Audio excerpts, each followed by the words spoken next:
Take us inside the room tonight. Yeah. If you were still a senator and you wanted a bipartisan agreement on Right. something, what would you be looking for? Well, it's all up to the president. I mean, this is his night, and he sets the tone. So I hope he does it both in tone and substance, that he reaches out to Democrats. I mean, he is the deal maker. At a few times in this his presidency, particularly that time when he had that agreement with Nancy Pelosi and Chuck Schumer to keep the government going.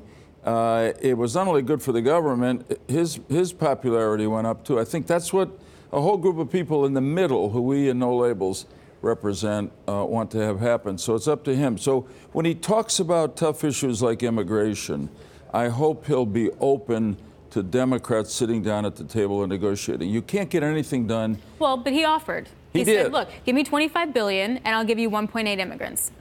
What's wrong with that? Well, it's not a bad beginning of a negotiation.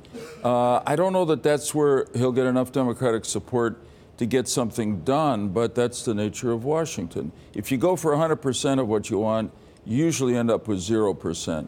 But if you negotiate, you can come up with 50%, or as my dad used to say, a great deal is when both sides think they got 80% of what they want. But you don't know you compromised. Yeah.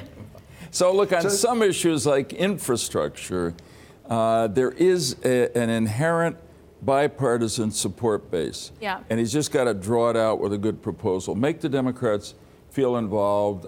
His base is pretty loyal to him. Right. So he doesn't want to abandon them, but they got to understand that to keep the promises he made to get elected, one of which was to make the government work again, he's got to negotiate with Democrats. David?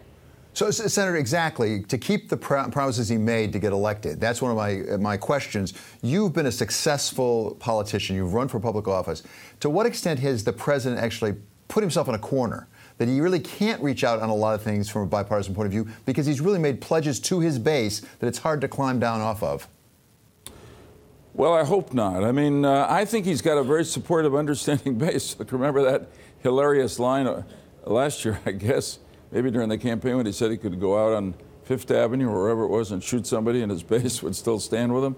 It wasn't quite that extreme, but he's their hope, he's their voice.